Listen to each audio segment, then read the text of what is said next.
Hi, my name is Steve Main. And I'm Nicole Main.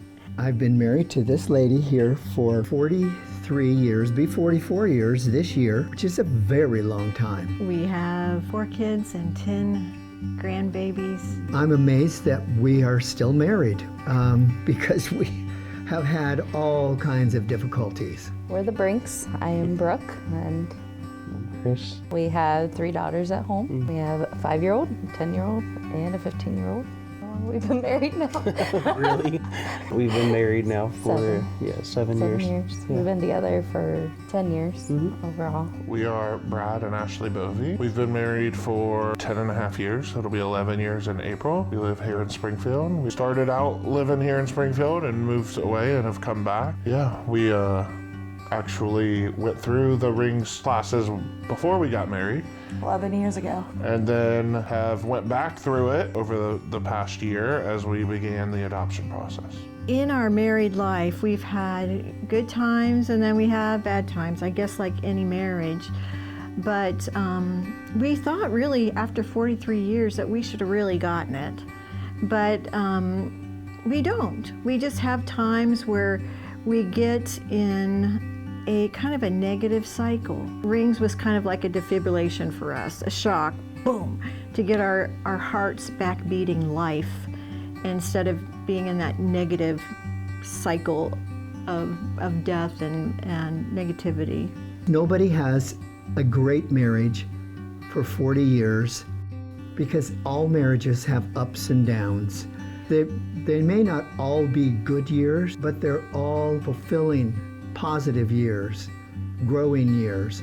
And I think that typifies our marriage, that not every day has been beautiful. Honestly, most days have been, but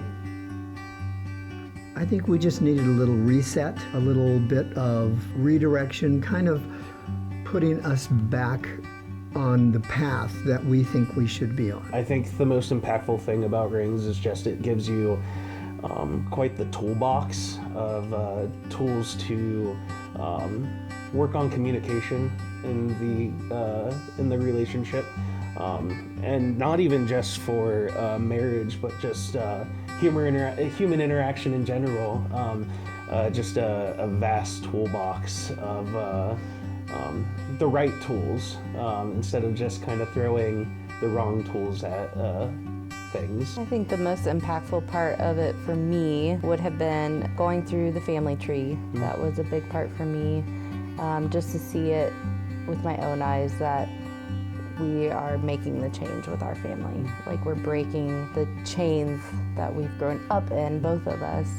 We're breaking that and creating a new one. And then I also loved the animals. The animals was one of my favorites, just because it was really nice to have like that picture of how we react with things. I think the new beginning now is like reaffirming what we learned 10 years ago and just continuing to put it back into practice. After 10 years, like, and you kind of lose sight of those skills because just everyday life. And so I think reaffirming what we learned 10 years ago and making sure we still have them in practice will create a healthy marriage, healthier marriage even for when we introduce kids into the family. With introducing kids and going through this again for the adoption process, it's not the easiest thing. It can be quite stressful, and then introducing those new kids can have its own challenges, but being able to just have that recap of everything and being able to just effectively communicate with each other is probably one of the biggest things.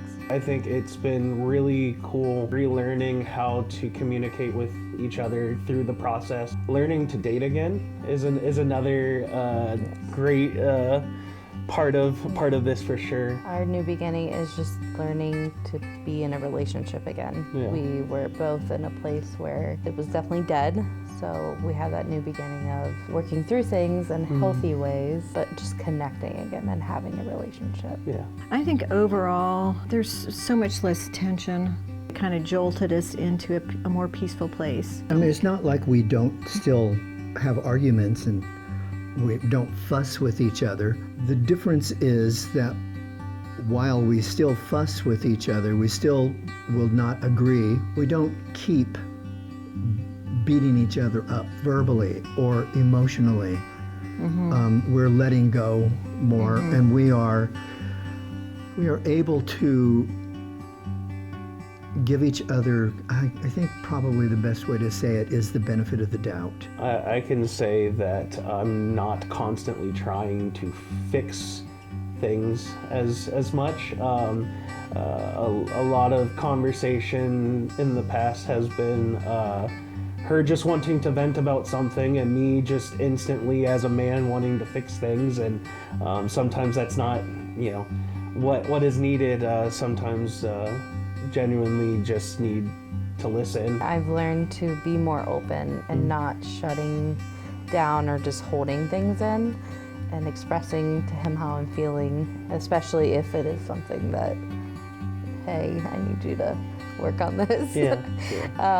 And then he's definitely been better with communicating as well, and just also the listening when I need those moments of, I don't need you to respond, I just need to vent about whatever it might be, because I'm frustrated, and he's been better at not trying to fix it or trying to come about it in a different angle, and just allowing me to say what I need to say, because at the end of the day, that's what helps me feel better. Rings this time has allowed us to really reevaluate all the other aspects that maybe we were not as big of a priority 10 years ago. Seeing the other one be, the other person be open and willing to receive as much as you are to get through this process, and making sure that you're coming out better at the end. And I've definitely seen it in you. I would say that it was definitely an investment for us, and one well worth it. I know there's couples out there that are always looking for things to bolster their marriage, and then there's couples like us who have to have a little bit of pain before they might seek some help. And I would say, no matter how old you are, just remember us. We've been married for 43 years. It's just humble yourself and get a different perspective, because it's worth it. From my perspective, what do you have to lose? Yeah. And is your marriage worth a little effort? Your marriage is worth a lot. And it's important from the perspective of your own life satisfaction. It's so much nicer to have a good relationship. It's so much better when you come home and you're not fighting with each other. You come home and you're looking forward to seeing her. So my thought is, what do you got to lose? Just because you don't want a divorce doesn't mean that you have a great marriage. You can always do better. You can always be more intimate, and you can always grow closer. And so I think that's what's helped us. I am definitely an example of being hesitant to do something like this. I was very standoffish when we began this journey of rings. Didn't want to come. I was stuck in my thought that this marriage is not going to work. Nothing's going to fix it. But sometimes we need resources, outside resources. Sometimes we need people to step into the marriage with us sometimes and take us by the hand and walk with us. And that's exactly what Rings did. We talk about it takes a village to help raise kids, but I really do feel like that also extends to just adults. It takes a village to do life, and so yeah, like Brooke said, just sometimes you do need extra help, and if you are skeptical of it, I can assure you that there is growth that can come through a process such as Rings.